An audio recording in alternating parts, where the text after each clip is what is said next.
और आज 4 राज्यों के चुनावी नतीजे सबके सामने हैं। हालांकि कल मिजोरम के नतीजे सामने आने हैं, लेकिन आज हिंदी पट्टी के तीनों राज्य छत्तीसगढ़, राजस्थान, मध्य प्रदेश में बीजेपी ने प्रचंड जीत हासिल की है। तो तेलंगाना में कांग्रेस मजबूत होकर उभर कर सामने आई है, जहां पर केसीआर इस बात का दावा कर रहे थे कि इस बार भी जीत उन्हीं की पार्टी की होगी। लेकिन इसी बीच में एक तरफ जहां पर कांग्रेस में मंथन जारी है, राहुल गांधी ये कह चुके हैं कि जनादेश को मैं स्वीकारता हूं, लेकिन विचारधारा के खिलाफ मेरी लड़ाई जारी रहेगी। तो दूसरी तरफ प्रधानमंत्री मोदी पहुंचे बीजेपी हेडक्वार्टर, जहां पर आज उन्होंने 4 जातियों का जिक्र किया, जिसमें महिलाओं को उन्होंने शामिल किया, गरीबों को उन्होंने शामिल किया, किसानों को और युवाओं को उन्होंने शामिल किया और यह कहा कि इनका विकास ही देश का विकास है और आज की जीत आत्मनिर्भर भारत की जीत है। और इस जनादेश के लिए कार्यकर्ताओं का धन्यवाद करते हुए जनता का भी धन्यवाद प्रधानमंत्री मोदी की तरफ से अदा किया गया। बहरहाल आइए बिना समय गवाए चर्चा की शुरुआत करेंगे। मेहमानों का पैनल हमारे साथ मौजूद है। नेहा रस्तोगी, राजनीतिक विश्लेषक, स्टूडियो में इस वक्त हमारे साथ मौजूद हैं। समीर चौगावकर, वरिष्ठ पत्रकार, स्टूडियो में इस वक्त हमारे साथ मौजूद हैं। प्रेम कुमार जी हमारे साथ बने हुए हैं, सीनियर जर्नलिस्ट हैं, और बीजेपी के प्रवक्ता शिवम त्यागी भी हमारे साथ स्टूडियो में मौजूद हैं। आप सभी का स्वागत करती हूं। और शिवम त्यागी, कितने केजी मिठाई खा ली? मुझे लगता है कि ये तो खाने का कहाँ खिलाने का समय है, और मुझे आपसे पूछना चाहिए कि आपने खाई कि नहीं। खाली हाथ आए? हाँ, बिकॉज मुझे पता था कि आप व्यस्त होंगी तो इसके बाद ही खा सकते हैं। लेकिन महत्वपूर्ण विषय ये है कि जो जीत रही बेहद शानदार रही, जिस तरह का परफॉर्मेंस रहा बेहद शानदार, अविस्मरणीय।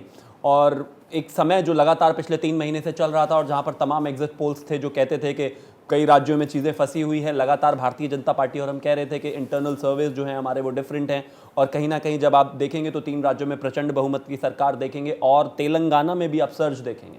आज अंततः वो हुआ, और जिस तरीके की वेव थी, मुझे लगता है ये तो शायद किसी ने भी एक्सपेक्ट नहीं किया था। हालांकि भारतीय जनता पार्टी लगातार इस बात को कहती थी, हम कहते थे। मैं सिर्फ यही कहना चाहूँगा कि आज भी देश में पिछले 9 साढ़े 9 सालों में जो हुआ है, भारतीय जनता पार्टी और आदरणीय प्रधानमंत्री मोदी जी की लहर है। आप किसी चुनाव में चले जाइए, कहीं चले जाइए, इस देश में आज भी नरेंद्र मोदी जी से बड़ी कोई गारंटी, जो वो कहते हैं वही गारंटी है, उससे बड़ी कोई गारंटी नहीं है फिलहाल। लेकिन बीजेपी की बम्पर जीत के बाद प्रधानमंत्री ने ये तो कह दिया है कि ये आज की जो हैट्रिक है वो 2024 के लिए जीत की गारंटी है। आपको लगता है कि 2024 के लिए बीजेपी को एक प्लस मिला है आज इन 3 राज्यों में जीत के साथ? नहीं, ऑफ कोर्स इसमें तो कोई शक ही नहीं है। भारतीय जनता पार्टी जैसे डबल इंजन की सरकार हम कहते हैं, अगर आप उनकी हॉर्स पावर की बात करो, अगर राज्य चुनाव में 2000 हॉर्स पावर रहती है, तो अगर लोकसभा की बात करें तो वो डबल ट्रिपल हो जाती है। आपने देखा होगा कि तमाम राज्यों में बहुत सारे रिजल्ट्स हमारे मन माफिक या यूं कहिए जैसे आने चाहिए थे वैसे नहीं आए, लेकिन लोकसभा में आते ट्रेंड्स बदल जाते हैं, और इस बात को तो विपक्ष भी मानता है। तो ऐसा मानना है कि आने वाले समय में जो आदरणीय प्रधानमंत्री जी ने कहा वो बिल्कुल सच है कि ये जो हैट्रिक है 3 राज्यों में, ये 2024 की हैट्रिक की तैयारी है, उसके लिए प्लान पिच है, सब कुछ है। मैं मानता हूं जिस तरीके से कार्यकर्ता में जोश है, जिस तरीके से मैंडेट मिला है, जिस तरीके से कोई 1% भी कहीं ऐसा डिफ्लेक्शन नहीं आया। जब शुरुआत के इनिशियल ट्रेंड्स थे उसमें थोड़ी देर छत्तीसगढ़ में जरूर कांग्रेस रही। अंदर खाने टेंशन तो थी, ऐसा मत कहिए शिवम। अंदर खाने टेंशन थी, अंदर खाने टेंशन छत्तीसगढ़ को लेकर भी थी, अंदर खाने टेंशन मध्य प्रदेश को लेकर भी रही है। भले ही राजस्थान को लेकर आप जरूर आश्वस्त नजर आ रहे थे, लेकिन क्योंकि मैंने मध्य प्रदेश का जिक्र किया, आप इस पर प्रतिक्रिया अपनी दीजिएगा। लेकिन शिवराज सिंह चौहान इस वक्त कुछ कह रहे हैं, पहले उनको सुन लेते हैं, क्योंकि जीत के बाद गदगद नजर आ रहे हैं शिवराज सिंह चौहान। और लाडली बहनाओं की जीत, पूरे प्रदेश की बहनों की जीत है। वो तो कहती थी भैया अपन जीत रहे, वो ये कहती नहीं थी कि तुम जीत रहे हो कि भाजपा जीत रही है। जहां भी मैं जाता था भैया अपन जीत रहे हैं। जब बहनें ये ठान ले और कहें कि अपन जीत रहे हैं, तो फिर दुनिया की कोई ताकत नहीं हरा सकती। मैं आप सबको हृदय से धन्यवाद देता हूं। आपकी कुशल रणनीति, जबरदस्त परिश्रम। गुरुजी ऊपर ही आओ ना, अब तो ऊपर ही रहना है अभी।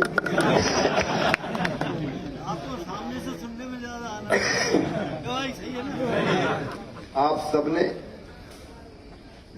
बहुत मेहनत की, पूरे परिवार ने। कार्तिकेय ने भी बहुत मेहनत आपके साथ।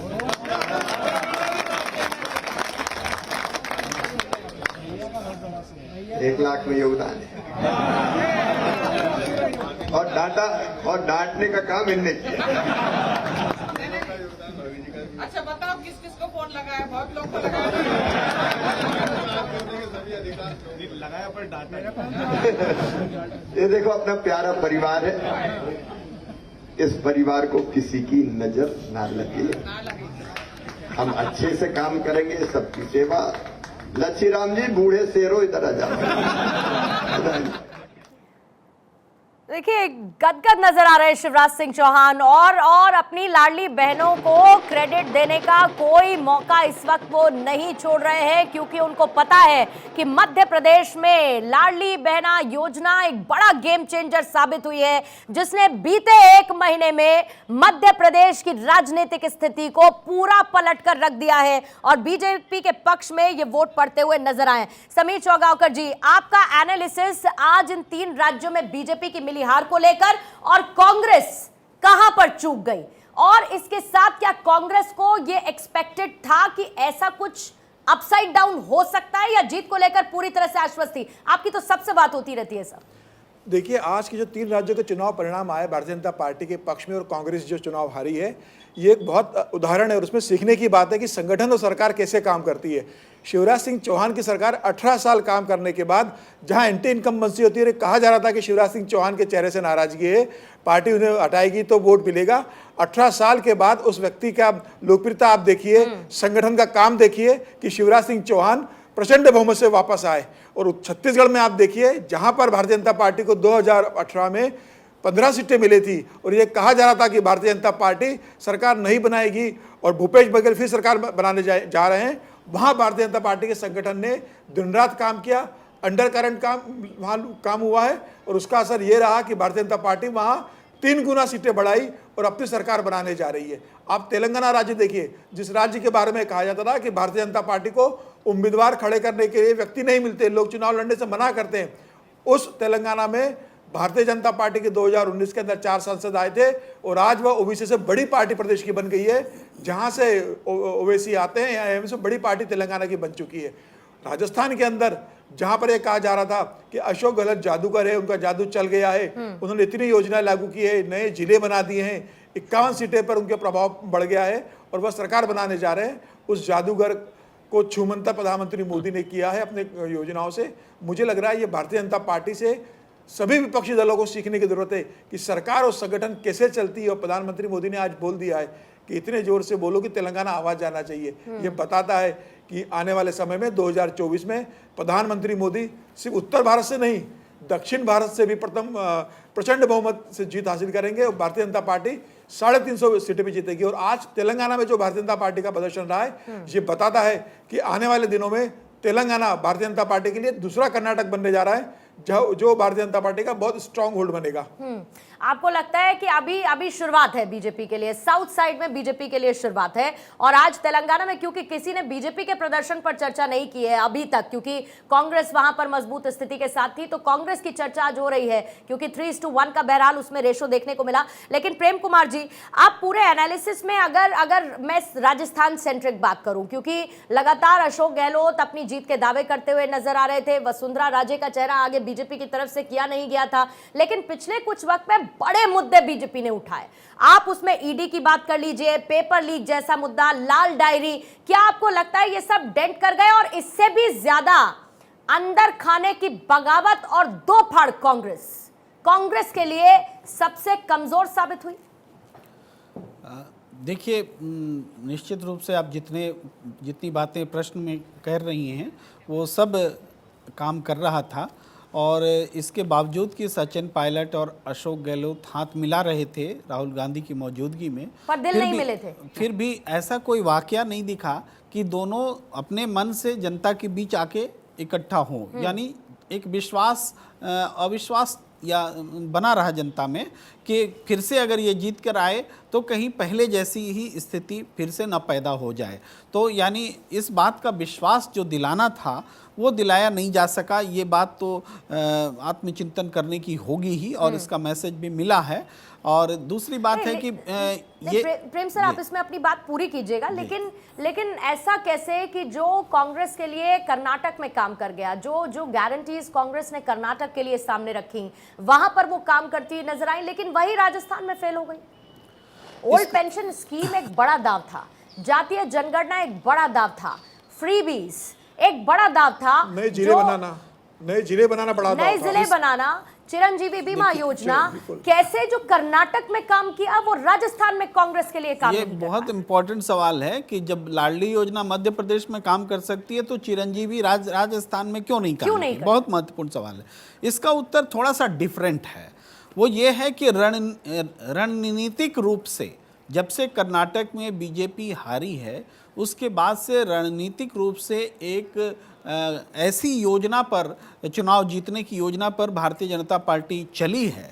उसमें आप देखेंगे कि अधिक से अधिक उम्मीदवार को खड़ा किया जाना, सपोर्ट करना। और आप याद कीजिए, अमित शाह जी मध्य प्रदेश में बोल रहे थे, लेकिन सब पे लागू हो रहा था। मध्य प्रदेश में अमित शाह जी कह रहे थे कि सपा और बसपा को कार्यकर्ता जरूरत से ज़्यादा मदद कीजिए, वो मजबूत होंगे तो हमारी मदद होगी। तो ये जो रणनीति थी, निर्दलीय उम्मीदवारों को भी फिनांस करके मदद दिया गया, चाहे ये सब साइलेंटली हो रहा था। आज हम उस चीज को वॉच कर पा रहे हैं, उस समय पैन लेवल पर नहीं समझ पा रहे थे, या तो और उसके इफेक्ट को भी नहीं समझ पा रहे थे। लेकिन ये जब इम्पैक्ट आया है, परिणाम आया है, तो ये जो रणनीति, उम्मीदवार तो पहले भी होते हैं, एक से ज़्यादा निर्दलीय कई भी होते हैं, लेकिन किसी निर्दलीय उम्मीदवार या उम्मीदवारों को उसकी जाति के आधार पर, समुदाय के आधार पर इस तरीके से स्ट्रैटेजिकली इस्तेमाल करना ताकि कांग्रेस का नुकसान हो और हमारा फायदा हो, ये एक नई रणनीति पूरे चुनाव में दिखी है। इस पर हम पूरा लेख लिखेंगे, क्योंकि आज तो वक्त ही नहीं है, तो हम तैयार आज करके। तो आपका व्यस्ततम दिन बीता है, इसीलिए कल ही उसको लेकर मौका मिल पाएगा और फिर उसके बाद हम एडिटोरियल के तौर पर बहरहाल उसको पढ़ेंगे। नेहा रस्तोगी, लेकिन क्योंकि प्रधानमंत्री का संबोधन आपने सुना होगा, आज उन्होंने 4 जातियों का जिक्र किया, जिसमें उन्होंने महिलाओं का जिक्र किया। मध्य प्रदेश में महिलाओं के लिए रिजर्वेशन का ऐलान शिवराज सिंह चौहान की तरफ से किया गया, नारी सशक्तिकरण बिल केंद्र की तरफ से लाया गया, और हर एक मंच से प्रधानमंत्री इसका जिक्र करना नहीं भूलते कि नारियों को, महिलाओं को बराबरी में साथ लेकर चलना होगा, तभी देश का विकास असल मायने में होगा। ये एक बहुत अलग तरीके का नैरेटिव है, लेकिन ये फीमेल्स को कितना इंप्रेस करता है। देखिए पूर्णिमा जी, ये बात आपने बहुत सही बोला। ये नरेंद्र मोदी जी के नेतृत्व में हम महिलाओं का जीत है, ये आपका जीत है, ये मेरा जीत है। कि ये चीज़ साफ क्लियर हो चुका है कि जिस देश में, जिस घर पे एक महिला के पूजे होते हैं, वो हमेशा वो आगे रहता है। ये 18 साल के कार्यकाल के बाद भी आज फिर से वो वापस जीत और भारी बहुमत के साथ जीत में आना, ये अपने आप में बहुत ही बड़ी बात है। हम महिलाओं के लिए वहाँ पर बहुत ही ज़्यादा कार्य किया गया है, आगे भी उनसे उम्मीद है कि बहुत ज़्यादा कार्य होते रहेगा महिलाओं के प्रति। तो एक बहुत ही हमारे के लिए सपोर्टिव स्टेप है गवर्नमेंट की तरफ से, जिसको स्टेट ने एग्जीक्यूट किया है बहुत ही अच्छे तरीके से। तो इसी वजह से वहाँ पे एक अच्छे भारी मात्रा में उन्हें वोट मिला और हम आज जीत कर बैठे हैं। लेकिन कैसे, शिवम त्यागी, कैसे ये हुआ? क्योंकि अगर मैं आज इन तीनों राज्यों की बात करूं, तो चाहे युवा हों या फिर महिलाएं हों या फिर कर्मचारी हों, दलित हों, ओबीसी हों, सवर्ण हों, ये कौन सा मोदी का करिश्मा है कि सब उस फ्लो में चले जाते हैं कि ये कह दिया जाता है कि मोदी है तो मुमकिन है? देखिए, इसमें कोई दो राय नहीं है। आप थोड़ा सा इसको अगर एनालाइज करने की कोशिश करेंगे तो आप देखिए जिस तरीके से सारी चीज़ें घटी। मैं मानता हूं कि कहीं ना कहीं खेमेबंदी राजस्थान में थी कांग्रेस में, मैं मानता हूं कि कहीं ना कहीं परिवारवाद, 2 अलग अलग परिवार जो है, बागी तो बीजेपी में भी हुए। वही मैं उसी पर आना चाहता हूं। मध्य प्रदेश में भी थोड़ा आपस में उनकी खेमेबंदी थी, 2 परिवार आपस में लड़ रहे थे, तमाम चीजें थी। उससे आप किसी भी मैंडेट में 2 से 4 सीटों का डिफ्लेक्शन देख सकते हैं, लेकिन ये प्रचंड बहुमत बताता है कि ये कहीं उससे ज्यादा बढ़कर, बेशक पोल्स ने अलग अलग स्टैट्स जरूर दिखाए, लेकिन ये जीत जो है, ये विश्वास जो है, ये प्रधानमंत्री पर आधारित है। लगातार किसी एक नेता का इतने लंबे समय तक ट्रैक रिकॉर्ड इतना बेहतर होना आसान काम नहीं है। आज भी ये बात साफ है कि कहीं ना कहीं इस देश में आदरणीय प्रधानमंत्री जी को ही नेता के तौर पर सबसे बड़े उसमें देखा जाता है। अदरवाइज अगर आप कहीं और देखें तो कहीं पर ऐसा सिनारियो नहीं है। और इसका रीजन भी है, जहां तक महिलाओं की बात है, आप एक चीज कह सकते हैं कि भाई हम महिलाओं के लिए तमाम काम करेंगे, उनको जो है आगे बढ़ाएंगे, उनको रिजर्वेशन देंगे। उत्तर प्रदेश में कमाल की बात है, आप राजस्थान में आप वहां उनको रिजर्वेशन नहीं देते, आप छत्तीसगढ़ में आप वहां उनको रिजर्वेशन नहीं देते, लेकिन आप जाकर कहते हैं उत्तर प्रदेश में कि हम उनको वहां पर रिजर्वेशन देंगे, क्योंकि आपको पता है वहां पर आपका कोई स्टेक ही नहीं है। आजकल की जनता समझदार है। जब आदरणीय प्रधानमंत्री जी कहते हैं कि हम महिला वुमेन रिजर्वेशन बिल को लाएंगे, ला रहे हैं और ले आए, तो एक महिला होने के नाते उनको वो कहीं ना कहीं सेंस ऑफ सिक्योरिटी है कि कोई एक ऐसे नेता हैं जो प्रॉमिसेस करते ही नहीं है, उसको डिलीवर भी करते हैं। अब जैसे लाडली योजना की हम बात करें, एक महिला के लिए ये बहुत ही इंपॉर्टेंट कदम है। कहीं ना कहीं आप अगर आर्थिक रूप से मजबूत होते हैं तो अपने परिवार को किस स्तर तक आगे ले जा सकते हैं। यही जब कांग्रेस करती है तो आप उसको मुफ्त की रेवड़ियां कह देते हैं। मुफ्त की रेवड़ियों का मतलब सिर्फ इतना है कि जब आप हिमाचल में इस तरह के प्रोमिसेस करते हैं और अलग तरीके से, तो वहां पर आप अपना बजट देखेंगे, वेरिएंस एनालिसिस देखेंगे, तमाम सारी चीजें देखेंगे, क्योंकि आने कुछ समय बाद क्या हुआ कि जब आपने वहां पर इस तरह के प्रोमिसेस किए तो आपके पास सरकारी एम्प्लॉइज को पे करने के लिए पैसे भी नहीं थे, आप तनख्वाह नहीं पे कर पाए। आप जब जाते हैं कर्नाटका में, कहते हैं कि हम आपको 100 यूनिट बिजली फ्री देंगे, लेकिन उसके 3 दिन बाद ही 4.5 रुपए यूनिट आपकी बिजली बढ़ जाती है। लेकिन सस्ता सिलेंडर तो आप भी वादा करते हैं ना श्रम त्यागी। हम तो देते भी हैं, हम वादा कहां करते हैं, हम तो देते हैं। उज्ज्वला इस पूरे देश में अगर दिया तो भारतीय जनता पार्टी ने दिया। बावजूद चुनावों की दहलीज पर आपको अपने घोषणा पत्र में डालना पड़ता है बिल्कुल कि हम सस्ता सिलेंडर देंगे। मैं मानता हूं यानी कि उसके बगैर काम नहीं है। मैं मानता हूं कि देश 75 साल का हो गया है आजादी हुए और 1947 के बाद आज हम 2023 में खड़े हुए हैं। इस देश में अगर महिलाओं को आज भी चूल्हे पर काम करना पड़े, अपनी आंखें फोड़नी पड़े, तो ये किसी भी सरकार के लिए जो 58 साल इस देश में रही है बेहद ही गलत काम है। कहीं ना कहीं हमें इससे बाहर निकलना ही है और महिलाओं के लिए जितनी बेहतर, जितनी सुगम उनकी जिंदगी हो सके उतना अच्छा है। लेकिन प्रॉमिसेस करना और डिलीवर करना दो अलग चीजें हैं। यहां पर ये जनता इस बात को मानती है और उसने विश्वास दिखाया है कि एक तरफ कांग्रेस है जो प्रॉमिसेस तो करती है, लेकिन डिलीवरी में उनके प्रॉब्लम है, वो डिलीवरी नहीं कर पाते। और बीजेपी है जो वादे करती भी है और वादों को पूरा भी करती है। ठीक है, जल्दी से, क्योंकि अब मैं इसके बाद अगले सेगमेंट में 2024 को लेकर जरूर बात करना चाहूंगी, लेकिन समीर सर उससे पहले अब बात लगातार क्योंकि प्रधानमंत्री मोदी और उनके चेहरे की होती है, और इससे पहले भी मैंने सवाल किया कि क्या बीजेपी के लिए क्षेत्रीय चेहरे मायने नहीं रखते हैं। शिवराज सिंह चौहान इधर आप देख लीजिए, मध्य प्रदेश में, राजस्थान में वसुंधरा राजे देख लीजिए, छत्तीसगढ़ में आप रमन सिंह देख लीजिए। आज की स्थिति में, आज इन चुनावी नतीजों के बाद क्या बीजेपी के लिए यह मुमकिन है कि इन 3 चेहरों को नेग्लेक्ट करते हुए किसी और को सीएम फेस के लिए आगे लाए? देखिए, भारतीय जनता पार्टी के अंदर संगठन काम करता है और सामूहिकता के आधार पर निर्णय होता है। यह कभी नहीं होता कि किसी एक व्यक्ति को मुख्यमंत्री बना दिया गया है तो हमेशा वही बना रहेगा। आप गुजरात का उदाहरण है, पूरी कैबिनेट और मुख्यमंत्री को बदल दिया था। जीत का क्रेडिट मानते हैं आप शिवराज सिंह चौहान? बिल्कुल जाएगा शिवराज सिंह चौहान को क्रेडिट, क्यों नहीं जाना चाहिए, जाना चाहिए। वसुंधरा राजस्थान में बड़ी नेता रही है, रमन सिंह छत्तीसगढ़ के अंदर 15 साल मुख्यमंत्री रहे, बड़े नेता है। अगर मध्य प्रदेश में शिवराज सिंह चौहान की बात करें तो 18 साल मुख्यमंत्री रहे। भले ही भारतीय जनता पार्टी ने तीनों प्रदेशों में मुख्यमंत्री का चेहरा घोषित नहीं किया था, लेकिन ये तीनों नेता प्रदेश के बड़े नेता थे, तीनों ने बड़ी भूमिका निभाई है इसके अंदर। देखिए, प्रधानमंत्री मोदी का भरोसा एक है, प्रधानमंत्री मोदी का चेहरा अलग बात है, लेकिन प्रदेश में कौन डिलीवर कर रहा है उसकी भी तो भरोसा देखा जाता है। मुझे लग रहा है शिवराज सिंह चौहान एक बड़े नेता मध्य प्रदेश के अंदर रहे हैं, पार्टी भी इस बात को मानती है, लेकिन पार्टी के अंदर कब किसके लिए क्या भूमिका होगी ये केंद्रीय नेतृत्व तय करता है। शिवराज सिंह चौहान को अगर पार्टी को लगता है कि मुख्यमंत्री बनाना है तो पार्टी बनाएगी। पार्टी को लगता है कि शिवराज सिंह चौहान को कोई और जिम्मेदारी देना है, किसी नए नेतृत्व को लेकर आना है भविष्य की दृष्टि से, तो पार्टी वो निर्णय लेगी। तो मुझे लगता है कि ये पार्टी का अधिकार है, पार्टी को किसको मुख्यमंत्री बनाना है, किसी को नहीं बनाना, जब पार्टी का निर्णय। ये सब पूछ रहे हैं कौन बनेगा मुख्यमंत्री, यही भारतीय जनता पार्टी दीजिए कि कौन बनेगा मुख्यमंत्री। यही भारतीय जनता पार्टी की खूबसूरती है कि वहाँ एक साधारण कार्यकर्ता भी मुख्यमंत्री बन सकता है। आज जितने विधायक जीत के आए उसमें से कोई भी मुख्यमंत्री बन सकता है। और ये भी बता दूं, जो विधायक नहीं बना होगा उसको भी भारतीय जनता पार्टी मुख्यमंत्री बना सकती है। शिवम, देखिए, मुझे लगता है कि ये तो निर्णय पार्लियामेंट्री बोर्ड पर छोड़ देना चाहिए। ये सवाल, ये जवाब मैं दिन भर सुन रही हूँ। मैंने पूछा कौन बनेगा मुख्यमंत्री, अब बता दीजिए। आज खुशी का दिन है, सेलिब्रेट करने का दिन है, सब खुश हैं, तो मैं मानता हूं कि ये कोई बहुत बड़ा निर्णय नहीं होगा पार्लियामेंट्री बोर्ड के लिए या फिर केंद्रीय नेतृत्व के लिए। मतलब तय है, आप ये कह रहे हैं, बस पार्लियामेंट्री बोर्ड को कौन लगानी है। क्योंकि इसलिए मुश्किल नहीं होगा क्योंकि जब आपके पास गैलेक्सी ऑफ लीडरशिप हो, आपके पास बहुत सारे लोग हो, तो कहीं ना कहीं आपके लिए निर्णय आसान हो जाता है। और ये बहुत महत्वपूर्ण है कि आने वाले समय में 1 साल के अंदर अंदर ही 2024 के चुनाव हैं, आपको उसके मद्देनजर कौन किसको इन्फ्लुएंस इन्फ्लुएंस कर सकता है, किस तरीके से आगे जाना चाहिए, किस तरीके से राज्य को रीइंस्टेट करना है आने वाले चुनावों के हिसाब से। भारतीय जनता पार्टी कोई भी प्लान करती है तो कम से कम 10 साल मिनिमम मानकर ही चलिए। तो उस हिसाब को देखते हुए कौन बेहतर उस जगह पर हो सकते हैं, बेहतर काम कर सकते हैं, मुझे लगता है वो केंद्रीय नेतृत्व ज्यादा बेहतर जानता है। लेकिन इतना तय है कि वो सरफुटबल वाली सिचुएशन नहीं आएगी, इतनी गारंटी मैं आपको दे सकता हूं कि मुख्यमंत्री सब स्वीकार्य है। कोई नहीं वो यहाँ आला कमान से लेटर नहीं आएगा, लेकिन स्वीकार्य है। एक और भी चीज है,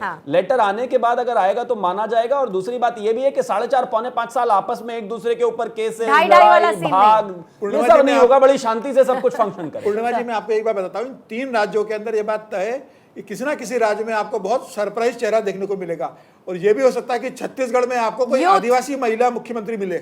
ओ, बड़ी बात कह रहे हैं आप। रेणुका सिंह मुख्यमंत्री बन सकती है छत्तीसगढ़ के अंदर, आप मान के चलिए। हम इसी डिबेट, इसी प्रश्न को इस रूप में देखते हैं कि एक ऐसी स्थिति बनी है कि अब ये 3 में से कोई चेहरा रिपीट नहीं होगा, यानी मुख्यमंत्री नहीं बनेंगे रमन सिंह, शिवराज सिंह चौहान और वसुंधरा राजे। और इसका एक्सप्लेनेशन ये है कि एक तो इन दोनों को के नाम पर लड़ा नहीं गया, कशमकश रही, सब कुछ रहा। अब एक बहाना भी है, वसुंधरा राजे को कहेंगे जो हमने शिवराज जी को नहीं बनाया तो आपको कैसे बना सकते हैं, शिवराज जी को कहेंगे आपको बनाएंगे तो उन दोनों को कैसे छोड़ सकते हैं, रमन सिंह और वसुंधरा को। इस तरीके से अब समझ लीजिए, इन तीनों के नाम को ओमिट होना एक तय, और मोदी है तो मुमकिन है, जिसको उठा के बना देंगे वो बनेगा। बड़ा अच्छा बैलेंसिंग एक्ट आपने बताया प्रेम सर, कैसे मुमकिन होगा कि आपको नहीं। प्रेम जी बड़े सीनियर है, मेरे भाई है, लेकिन ये कोई सास बहू वाला सीरियल थोड़ी ना चल रहा है कि एक को एक मिला है तो दूसरे को बड़ी टिपिकल बात कर दी, लेकिन सास बहू वाला सीरियल, मतलब आप ऐसा कहना चाहते हैं कि वसुंधरा जी को ये कह दिया जाए कि शिवराज जी को नहीं बनाया तो वसुंधरा जी को भी नहीं बनाएंगे? ये कोई तर्क है क्या? बोलने का तरीका है, भाव है, ठीक है सर, इसको भाव तो होने चाहिए। आज तो आपके भाव हाँ, काफी बहेंगे ही, नेचुरल बात है, तो मुझे लगता है ठीक है बहने दिया जाए। मोदी है तो मुमकिन है, मान लीजिए। से जो रिजर्वेशन और जो सारा चीज हुआ सेंट्रल ने बनाया, वहां पर वो शिवराज जी चौहान का बहुत ही महत्वपूर्ण रोल प्ले करते हैं। उन्होंने बहुत अच्छे से, बहुत ग्रेसफुली वहां पर उन्होंने एग्जीक्यूट करवाया है। तो मेरे हिसाब से उनको फिर से एक मौका मिले, और 18 साल से उन्होंने बहुत ही ग्रेसफुल तरीके से उन्होंने संभाला भी है वहाँ का सरकार, तो फिर से एक बार उनको मौका मिलना चाहिए। शिवम, एक बात और, उसके बाद समीर सर मैं आपके पास आऊंगी, क्योंकि इस बार अब बीजेपी की तरफ से एक्सपेरिमेंट किया गया कि केंद्र के लोगों को आपने विधायक के तौर पर मौका दिया, चुनाव उन्होंने लड़ा, लेकिन अब 2024 सामने है, 14 दिन के अंदर उनको फैसला लेना होगा, एक चीज उनको छोड़नी होगी। ये एक्सपेरिमेंट सिर्फ नेम सेक था या वाकई में केंद्र में राजनीति करने वाले राज्य की राजनीति करने के लिए तैयार थे? ये आपको आधार बताएगा कि जब आप सीट वाइज बैठेंगे, जैसे हम बैठेंगे आप भी, या फिर जब इसको पूरी तरीके से आप देखेंगे ना, तो आप उसका असर देखेंगे कि इंदौर क्षेत्र में किस तरह की सीटें आई हैं, या जहां पर भी हमारे केंद्रीय नेतृत्व या फिर सांसद जाकर लड़े हैं तो आसपास पर उसका क्या इम्पैक्ट रहा है। जब शुरुआत में ये निर्णय हुआ तो इस पर तमाम तरह के क्रिटिसिज्म भी हुए, और मुझे लगता है मीडिया ने खूब सवाल पूछे कि भाई भारतीय जनता पार्टी कहीं ना कहीं ऐसा लगता है नर्वस है या फिर उनको हार का डर है। नहीं, ऐसा नहीं था। एक स्ट्रैटेजी के तहत जब आपके बड़े नेता जनता के बीच में जाते हैं तो वो सिर्फ अपनी सीट नहीं, आसपास की पूरी 8-10 सीटों पर इन्फ्लुएंस करते हैं, और इसका लाइव एग्जाम्पल आपको कहीं ना कहीं जो है मध्य प्रदेश और राजस्थान में देखने को आया होगा। लेकिन इसके अलावा भी एक चीज ये है कि भारतीय जनता पार्टी इस मामले में एक इतनी फ्लेक्सिबल और संगठनात्मक तौर पर इतनी मजबूत पार्टी है कि ये स्टेप आप किसी और पार्टी से उम्मीद नहीं कर सकते। एग्जाम्पल के तौर पर केसी वेणुगोपाल को कोई कह सकता है कि जाकर एक बार चुनाव लड़ लीजिए मध्य प्रदेश में? वो नहीं लड़ेंगे, उनको पता है। अशोक गहलोत का आपको याद होगा, जब हाईकमान से एक चिट्ठी गई थी कि आपको राष्ट्रीय अध्यक्ष बनना है, नॉमिनेशन कर दीजिए, उन्होंने मना कर दिया बड़ा साफ। अभी पिछले दिनों कहा था उन्होंने कि वो मैं तो कुर्सी छोड़ना चाहता हूं, कुर्सी मुझे नहीं छोड़ती। राजस्थान की जनता ने कुर्सी नीचे से चारों पैर पकड़ के खींच दिए कि ये लीजिए कुर्सी दूर कर दी आपसे, अब और बताइए और क्या चाहिए। मैं मानता हूं कि किसी भी संगठन में ये चीजें बहुत जरूरी हैं, वहां पर आपका एक डिसीजन मेकिंग बहुत ज्यादा महत्वपूर्ण है, और उसके साथ साथ कहीं ना कहीं आपको वो अनुशासन लाना ही पड़ेगा, क्योंकि केंद्रीय जो बॉडी है, अगर राज्य की लीडरशिप 5 साल में एक चुनाव लड़ती है तो केंद्र की जो बॉडी है वो 5 साल में कम से कम 50 चुनाव लड़ती है। उनके बेहतर एक्सपीरियंसेस हैं, उनकी समझ बेहतर है, वो ज्यादा बेहतर तरीके से चीजों को समझते हैं। और आज जब हम इसको एनालिसिस करेंगे तो देखेंगे कि वो जो नेता अपने राज्य, अपने क्षेत्र में जाकर लड़े, वो मास्टर स्ट्रोक साबित हुआ, और इससे पता चला कि कहीं ना कहीं इसमें कार्यकर्ता में भी एक फ्लेक्सिबिलिटी है, पार्टी में भी कोई विरोध नहीं है, और ये आसान काम नहीं है। मैं आज भी कहता हूं देश में शायद ही कोई ऐसी पार्टी हो कि अपने केंद्रीय मंत्री स्तर के नेता को केंद्रीय मंत्री रहते हुए विधायक का चुनाव लड़ा दे। हर पार्टी में ये यानी संभव कि नहीं। आपका लाइन जोड़ना- इसमें एक कहने लाइन। का मतलब ये है कि बीजेपी ने एक एक्सपेरिमेंट किया और वो एक्सपेरिमेंट आपको नतीजों में सक्सेसफुल भी होता हुआ नजर आया। प्रेम सर, हम शिवम जी कह रहे थे तो उसमें एक किसी ने मुझे कार्टून भेजा है, बड़ा इंटरेस्टिंग है फोटो में। एक तरफ अशोक गहलोत की तस्वीर है और सचिन पायलट की ऐसा नहीं तस्वीर है, करना चाहिए। नीचे लोगों को राहुल अब गांधी है जो लाइव दोनों की टीवी ओर पर देख राहुल रहे गांधी हैं। की तस्वीर भेज देंगे तो कैसे चलेगा? अब सुन लीजिए नहीं, हम बोलेंगे। तो अशोक गहलोत जी ऊपर सोच रहे हैं तू सीएम बन के तो दिखा, सचिन पायलट की तरफ देखते हुए, और सचिन पायलट जी अशोक गहलोत की तरफ देखते हुए कह रहे हैं तू सीएम रह के तो दिखा, और राहुल गांधी दोनों को देख रहे हैं। आप तो मीम्स के दीवाने हो गए प्रेम सर। आपका नाम भी प्रेम राहुल गांधी और ने आप कहा- मीम्स के दीवाने हो गए। राहुल गांधी ने नीचे ये लिखा होगा कि मैं आ जाता हूं 10 दिन के लिए कैंपेन करने देखिए, राजस्थान में, ना सीएम रहोगे ना शिवम, सरकार जोक रहोगे, सपाट- कुछ नहीं मिलेगा। जोक सपाट, लेकिन समीर सर ये भी एनालिसिस का विषय तो है ही, क्योंकि अब से थोड़ी देर पहले मैं चर्चा भी कर रही थी। तो छत्तीसगढ़ में भूपेश बघेल, टीएस सिंहदेव अंदर ही अंदर कितना उनको खराब लगता है ये सब जानते हैं, ऊपर से नहीं कहते क्योंकि पुराने ख्यालात के हैं और पार्टी के साथ एक लंबे वक्त से जुड़े हुए हैं। अशोक गहलोत, सचिन पायलट, ऊपर से हाथ मिला लिया लेकिन ऐसा लगा दिल नहीं मिला। बाहर लोग ये भी कह रहे हैं कि अंदर ही अंदर इन दो लोगों ने हरवा दिया कांग्रेस को। ये भी है क्या चिंता का विषय और आपने मध्य एनालिसिस प्रदेश का में विषय? छोड़ दिया दिग्विजय सिंह और कमलनाथ का। दिग्विजय सिंह और कमलनाथ। आज खबर में पढ़ रही थी दिग्विजय सिंह के बेटे और शायद उनके भाई लड़ रहे थे। चाचौड़ा से हाँ, वो भी लक्ष्मण पीछे सिंह। लक्ष्मण सिंह भी चल रहे थे, वो भी पीछे चल हार रहे थे। गए, उसके लक्ष्मण बाद सिंह खैर हार मुझे गए। अपडेट नहीं पता, लेकिन वहां पर भी ये दो लोग हैं, एक दूसरे का कॉलर पकड़ रहे थे। तो ये भी एक फैक्टर है क्या? ऐसा है कि अंदर ही अंदर पार्टी को हरवाने का काम भी होता है? देखिए, किसी भी राजनीतिक दल के अंदर, बड़ा राजनीतिक दल होगा तो उसके अंदर मिसअंडरस्टैंडिंग होगी, मतभेद होंगे, आपस में एक दूसरे को खींच के आगे बढ़ने की संभावना बनी रहती है। लेकिन जब पार्टी का संगठन, अगर केंद्रीय नेतृत्व इतना मजबूत हो कि वह दो लोगों को ये बात समझा सके कि पार्टी सत्ता में आएगी तो सबको सत्ता का सुख मिलेगा और जमीनी स्तर पे काम होगा। मुझे ऐसा लग रहा है भारतीय जनता कांग्रेस के अंदर, आप देखिए कर्नाटका में सरकार बनाई लेकिन कर्नाटका के अंदर डीके शिवकुमार और सिद्धरमैया का अभी भी झगड़ा चल रहा है। तेलंगाना में आज कांग्रेस सरकार बनाने की स्थिति में, लेकिन आप देख लेना तेलंगाना में मुख्यमंत्री तय करने में पसीने छूट जाएंगे कांग्रेस के, क्योंकि वहां उत्तम कुमार है, रेवंता रेड्डी है, 3 नाम और है जो कह रहे हैं कि जीत का मुख्यमंत्री की श्रेय दावें। तो हालांकि रेवंता रेड्डी के सर दिया गया है, तो मुमकिन है कि शायद वो चेहरा लेकिन हो। 3 लोगों ने और आज स्टेटमेंट दे दिया कि हम भी मुख्यमंत्री बनने की काबिलियत रखते हैं। तो मुझे लग रहा है कि कांग्रेस के अंदर, आप देखिए सचिन पायलट की और अशोक गहलोत की लड़ाई 5 साल चलती रही।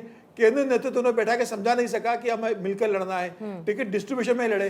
मध्य प्रदेश में तो सार्वजनिक रूप से बयान आ गया था कपड़े फाड़ने का कि दिग्विजय सिंह के जाके कपड़े फाड़ो। मतलब आप ये कह रहे हैं कि उसको कांग्रेस नेतृत्व एड्रेस नहीं कर पाया, बहुत ही इमेच्योर तरीके से उसको हैंडल किया। इग्नोर कर देता है कि पार्टी के अंदर डेमोक्रेसी है, प्रजातंत्र है, कोई कुछ भी कर सकता है। लेकिन जनता के भी ये मैसेज जाता है कि जो अपने पार्टी को संभाल नहीं सकते समीर जी वो का- जनता को कैसे संभालेंगे। समीर जी को एक काउंटर दे दूं छोटा जी, सा, जल्दी से। कि जैसे कर्नाटक में भी था जहां बीजेपी हारी, कर्नाटक में तो बीजेपी देखती रही। भाई लिंगायत के नेता, पूर्व मुख्यमंत्री, कितने नेता पार्टी छोड़कर चले गए, आप रोक नहीं पाए। ये वो भी मैं तो अग्री उदाहरण करती हूँ है। आपकी बात से कि ये बीजेपी में भी हुआ। शिवम, चौगांवकर जी ने कहा कि भाई ये केंद्रीय नेतृत्व जो है राजस्थान में एक दूसरे की लड़ाई को खत्म नहीं कर पाया, वो समझा नहीं पाया, क्योंकि केंद्रीय नेतृत्व को ही अभी लोग समझाते हैं, तब जाकर तो वो कुछ अप्लाई कर पाते हैं। जयराम रमेश जी का काम क्या है? आप जिस केंद्रीय नेतृत्व की बात कर रहे हैं, एक बड़ी प्रैक्टिकल सी बात है, राजनीतिक जीवन में किसी को भी ना, कोई नेता रबड़ तो होता नहीं कि खींच के उसका कद बढ़ा दो। आपको मेहनत करनी पड़ेगी। जितना राहुल गांधी का जीवन है उतना करियर एक्सपीरियंस है नरेंद्र मोदी जी का, और उसको भी छोड़ दीजिए। इसके अलावा भी अगर मैं बात करूं, और 5 साल बाद उनको वृद्धावस्था पेंशन मिलनी शुरू हो जाएगी जी। इससे ज्यादा ज्ञान कुछ नहीं होता एक इंसान में। लेकिन आज भी अगर लोग कांग्रेसी ये आकर फिर कहते ये हैं गलत बात है शिवम। क्या नहीं मिलेगी पेंशन नहीं उनको? तो अभी वो पनौती बोलेंगे, फिर आपको खराब लगेगा, मैंने तो कोई लेकिन गलत शब्द आप का जो है इस्तेमाल ही नहीं मूर्खों किया। के सरदार मोदी जी कह मैंने देंगे तो उनका कोई गल- दिक्कत नहीं। मैंने कोई गलत शब्द का इस्तेमाल नहीं किया। मैं सिर्फ इतना कहना चाहता हूं कि एक व्यक्ति को परिवार के नाम पर कितना लिवरेज देंगे? कब तक ये कहते रहेंगे कि नहीं नहीं अब राहुल गांधी को आप इग्नोर नहीं कर सकते? पूरे देश में 3 राज्यों में सरकार रह गई 135 साल पुरानी पार्टी की। एक व्यक्ति जो 52 में से 44 चुनाव हार चुका ठीक हो, है। एक व्यक्ति जो अपनी पार्टी को ऑल टाइम लो लेकर जा चुका हो, एक व्यक्ति जिसके जीतने की कोई संभावनाएं नहीं है, आप सिर्फ इसलिए उसकी तारीफ करते रहे या इसलिए उसको प्रेज करते रहे क्योंकि वो एक परिवार से आता है। मैं मानता हूं कहीं ना कहीं चेंज ऑफ लीडरशिप की बेहद जरूरत है, और मैं अभी भी कहता हूं राज्यों में कहीं ना कहीं जो कांग्रेस है इसकी लीडरशिप कंपैरेटिवली केंद्र की लीडरशिप से बेहतर है। लेकिन वो सारी चीजें नहीं कर पाते। जिस तरीके से केंद्र को कमांड करना चाहिए वो नहीं कर पाते, और आप रिजल्ट्स आपके सामने हैं। ठीक और है, अभी भी तो- मैं प्रणव भाई जी जोड़ना चाहता हूँ, अभी भी राहुल गांधी के पास मौका है। वो मध्य प्रदेश के अंदर कमलनाथ और दिग्विजय सिंह को बाहर करे, अशोक गहलोत को राजस्थान के अंदर बाहर करे, और छत्तीसगढ़ के पर ये अंदर हो भूपेश पाएगा बघेल क्या? जो सर? नया वो नेतृत्व दोनों लेके मिलके आए। इनको राज्य से बाहर कर देंगे, वो घुसने बाहर नहीं देंगे करेंगे, फिर राहुल गांधी। नया नेतृत्व लेके आए। अब- आप देखिए ना, लंबे समय से मध्य प्रदेश में कमलनाथ और दिग्विजय सिंह सत्ता समीर चला जी, रहे अब राहुल हैं। गांधी अशोक को गहलोत करने की राजस्थान छोड़ने जरूरत को नहीं तैयार है। नहीं है। मुझे लग रहा है नई लीडरशिप आप लेके आओ ना। जनता ने आप कर चुनाव दिया आके घर है। बैठे दूसरी लीडरशिप लेके आओ, आप संगठन में काम करो। राहुल गांधी सत्ता का आएगी तो काम कमलनाथ जनता जी ने बनेंगे, कर दिया, अब दिग्विजय राहुल सिंह गांधी बनेंगे, को ये करने कहाँ की की जरूरत बात है? नहीं है। राहुल गांधी को अब फैसला करने की थोड़ी जरूरत है कि कमलनाथ जी अब नहीं रहेंगे तो लीडरशिप विपक्ष का में, नेता अशोक बनेगा, गहलोत नहीं विपक्ष का रहेंगे। नेता बनेंगे ना। हो गया, जनता ने दे दिया। नहीं, 25 साल लेकिन के जो बाद आप विपक्ष कह का रहे नेता हैं, हो गया। जो आप कह रहे हैं वो देखिए, बताओ ये टिपिकल कांग्रेसी अप्रोच है। कहते हैं राहुल गांधी को फैसला करने की जरूरत थोड़ी ना है कि अशोक गहलोत रहेंगे या जाएंगे। विपक्ष में बैठे हो भाई, विदेश दौरे करने के लिए समय नहीं मिला आप प्रेम है। जी इस को 5 कांग्रेसी साल कह में रहे ही हो, तो शुभम। कुछ करना है आपको, आप- चेंज आप- जो करना है आप प्रेम जी को कांग्रेसी कह रहे हैं। देखिए, नहीं, कोई- मैंने कहा कांग्रेसी कोई- माइंडसेट। आप बिना कुछ कहे भी नहीं, बहुत कुछ कांग्रेस- कहे जा रहे हैं। अरे वो बहुत प्रेम जी देर मेरे से बड़े देख- भाई हैं, मैं तो उनका सम्मान करता हूं। मैंने कोई आज तक कांग्रेसी उनका नहीं कुछ बैठा है, इसीलिए इतनी आसानी से राहुल गांधी के बारे में किस्सा अब कहानी कहे जा रहे हैं। कांग्रेसी वो बैठे हाथ होते हैं, हम से- तब भी हाथ से ऐसे ही बनाते कहते हैं, हुए। ऐसा कुछ नहीं है। अगर कोई और कांग्रेसी आपसे बैठा बेहतर रहता, कांग्रेसी अच्छा, डिफेंड कोई नहीं कर सकते ठीक है, प्रेम जी। मैं नहीं इस होती इंपॉर्टेंट बोलने पॉइंट की। पर आ जाती हूँ समीर सर, क्योंकि आज ये तो तय है कि 3 राज्यों में जो जीत बीजेपी को मिली, उसके साथ और नरेंद्र मोदी के चेहरे पर मिली एक लंबी लकीर और प्रधानमंत्री मोदी ने खींच दी है। अभी जिसका जिक्र कर रहे थे 52%, 52% देश की आबादी पर इस वक्त बीजेपी है सत्ता में, 52%। लेकिन इसी बीच में अब आगे तैयारी इंडिया अलायंस की है। 6 तारीख को उनकी एक बैठक होनी है। बीजेपी कांग्रेस इससे पहले ये कह रही थी कि पहले हम ये चुनाव तो जीत जाए, उसके बाद हम अपना प्रपोर्शन सामने रखेंगे। क्या आज 3 राज्यों में मिली हार के बाद कांग्रेस उस इंडिया अलायंस में प्रपोर्शन के लिहाज से बैकफुट पर है? जो वो चाहेगी वो मांग नहीं पाएगी, ऐसी स्थिति है क्या? देखिए, हारने के पहले भी कांग्रेस की क्या स्थिति थी। अखिलेश यादव चुनाव लड़ रहे थे, अरविंद केजरीवाल वहां चुनाव लड़ रहे थे। इनके आपस के बीच में किस शब्दों का इस्तेमाल हुआ है, अखिलेश ने किस तरह के शब्दों का इस्तेमाल किया कांग्रेस के लिए, या कांग्रेस ने कमलनाथ ने अखिलेश के लिए किस तरीके से शब्दों का इस्तेमाल किया, सबको मालूम है।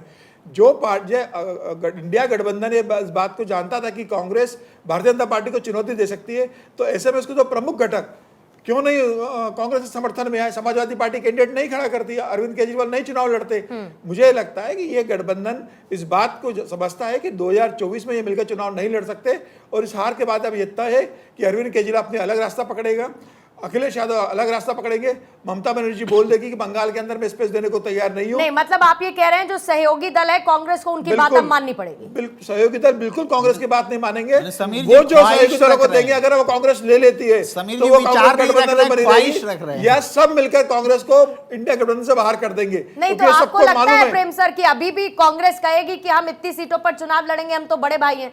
ये है इस स्थिति? अखिलेश तो पहले बोल ये चुके जो- हैं ये कि जो हम बात- 15 सीटें देंगे, उसमें ये आपस जो से बात बांट अलग लो। फिजा नाराजगी, में चल ममता रही है बनर्जी ना। की अलग नाराजगी। ये जो बात फिजा में चल रही आज है, उमर अब्दुल्ला का बयान आ चुका है। दरअसल इंडिया गठबंधन को बदनाम करने के लिए ये बात कही जाती रही कि सारी चीज इंडिया सीटों पे गठबंधन है। का सर अभी नाम ही हुआ है, पूर्णिमा जी, इंडिया गठबंधन का भी नाम ही हुआ है, चेहरा तो है नहीं उनका। राहुल गांधी जी, उनका चेहरा अपने आप में एक डिटोरेशन है, क्योंकि आप एक तरफ मोदी जी को देखोगे और एक तरफ राहुल जी को, तो एक तरफ आपको गारंटी दिख रहा और एक तरफ जुमलेबाजी और एक तरफ टाइम पास वाली बातें दिख रही है। तो इन्हीं आओ जो राहुल जी का जो प्रमुख चेहरा रखा गया है इंडिया गठबंधन में, तो वो तो अब तो स्प्लिट होना ही बेहतर है। और पूर्णिमा जी आप बताइए, 23 जून को पहली बैठक बिहार में हुई, उसके बाद इन्होंने कर्नाटका में बैठक की, बेंगलोर में, उसके बाद बम्बई में मुंबई में हो बैठक चुकी की, है। उसके बाद आप बताइए एक भी इनकी रैली हुई, एक भी बैठक हुई, कमलनाथ जी ने कॉमन कैंसिल प्रोग्राम कराया। डिसाइड हुआ, घोषणा पत्र क्या होगा, संयोजक होगा, दिल्ली में ऑफिस खुला, कभी सीटों को लेकर शेयरिंग की बातें हुई नहीं हुई। मुझे लग रहा है कि ये आज जब चुनाव इतने स्तर पर आ चुका है, अभी तक ये बैठक नहीं कर पा रहे, अपना नेता नहीं चुन पा रहे कि संयोजक कौन होगा, ये कैसे लड़ेंगे। और उमर अब्दुल्ला का आज बयान आप देख लीजिए, अखिलेश का बयान देख लीजिए, अरविंद केजरीवाल का बयान देख लीजिए, स्टालिन सनातन के ऊपर किस तरह के शब्दों का इस्तेमाल करता है, तो कोई बोलने को तैयार नहीं है। मुझे लग रहा है वो भी एक बड़ा डेंट फैक्टर हुआ, बिल्कुल, सनातन पर सनातन हमला का करना मामला एक है। बड़ा फिर कह डेंट रहा हूं कि फैक्टर ये हुआ। ख्वाहिश रख रहे हैं, एक्चुअली ये नहीं है, ये ख्वाहिश रख रहे हैं कि ऐसा होगा। नहीं तो सर एक बात बताइए प्रेम सर, इंडिया अलायंस को लेकर इतनी चर्चा हो रही है, हम तो कह रहे हैं कि चेहरा बता देना कौन है, अभी तो चेहरा नहीं बता पा रहे। अब आप मुझे ये बताइए कि मध्य अभी कोई प्रदेश जल्दी में देरी हो गई क्या? विलंब हो गया क्या? नहीं, मध्य कोई बात प्रदेश नहीं, में सर, विलंब मध्य बिल्कुल नहीं हुआ प्रदेश सर, 24 के बाद आराम से समाजवादी बताना पार्टी, चेहरा के बाद बता देंगे बहुजन हमारा ये समाज चेहरा था। पार्टी और आम आदमी पार्टी का खाता भी नहीं खुला, ये किस मुंह से इंडिया अलायंस में अपना शेयर मांगेंगे? कहाँ शेयर मांगेंगे सवाल ये है सर ना। रिप्रेजेंटेशन तो होगा ना, बात जब ये है, लोकसभा चुनाव लड़ेंगे तो जब- राज्यों के हिसाब से बिल्कुल, रिप्रेजेंटेशन वही तो रखना बात, चाहेंगे ना। आपको लगता है कि केजरीवाल कह देंगे आओ मेरी दिल्ली में कांग्रेस की सीटें ले लो? पंजाब में कितनी सीटें नहीं कह देंगे? पाएंगे ना पंजाब में सर। बात समझिए, अब ममता बनर्जी मध्य प्रदेश में शेयर थोड़े मांगेंगी भाई। ममता बनर्जी जहां है लेकिन वहां मध्य वो प्रदेश दूसरों में, को शेयर लेकिन देंगी। ममता बनर्जी बंगाल में शेयर भी तो नहीं देंगी ना। यही एकोमोडेशन है। तो अभी अब 6 दिसंबर को बैठक हो रही है, आगे फिर यही होना है। फिर अब उसमें भी 5 कांग्रेस राज्यों जैसा के हाल ना चुनाव हो जाए कि महत्वपूर्ण बहुत थे। देर कर दी हुजूर आते आते। नहीं फिर कैसे होगा सर? इंडिया गठबंधन ने कौन सा इस बीच में कौन सी बैठक कर ली, क्या कर ली? जब यही तो मैं ये कह रही नहीं हूं। नहीं क्षमा कीजिए, एनडीए ने, इंडियन गठबंधन ने जब बैठक की तभी एनडीए ने की। ठीक। एनडीए ने अलग से क्या कर लिया? ठीक है सर, एक रैप अप कमेंट शिवम जल्दी से प्लीज। एमपी में रैली प्रपोज हुई थी इंडिया अलायंस की, जिसको कैंसिल करवाया खास तौर पर खुद कमलनाथ ने। ये कहते हुए कि यहाँ पर Joint आने से rally आपको नहीं नुकसान करूंगा। होगा। हाँ। कांग्रेस के जो आमतौर पर प्रवक्ता और बड़े नेता भी हैं वो इस बात को मानते हैं कि राहुल गांधी अगर किसी राज्य में चुनाव प्रचार करने जाते भी हैं तो फायदा करे या ना करे, इतने एरर करके आ जाते हैं बोलने में कि उल्टा नुकसान हो जाता है। ठीक है। ये एकदम एस्टैब्लिश्ड फैक्ट ये है। अपने लेकिन मन की बात कांग्रेस अपने मन की नेताओं के नहीं। मन से अरे, बोल देते हैं। कांग्रेस बड़ा- के सर, बेचारा ऐसा तो नहीं कैमरे होगा पर कि आकर समीर नहीं जी कह भी सकते कुछ ना ये सोच रहे बातें। हैं, अब देखिए, शिवम जी भी एक कुछ इंसान सोच रहे नहीं, हैं। कांग्रेस नेता भी कुछ मानते हैं, ख्याल में बोल है के और अपनी कह बात दिया। रख देते हैं ना। नहीं, अपनी नहीं अपने रख रहा मन हूं की मैं। बात को मुझे- रखने के वो लिए भी तो कांग्रेस मेरे नेताओं मित्र का ही हैं, नाम उन लेते बेचारों का दर्द भी आप तो रखना बोलिए, मेरा मैं काम बोल है रहा हूं। ना। चलिए ठीक है, जिसके लिए आत्ममंथन का समय है वो आत्ममंथन करेगा। 2024 की जिसको तैयारी करनी है वो तैयारी करेगा। लेकिन कुल मिलाकर आज का नतीजा यही है कि 4 राज्यों में, 3 हिंदी पट्टी के राज्यों में बीजेपी ने पूर्ण बहुमत के साथ जीत दर्ज कर ली है।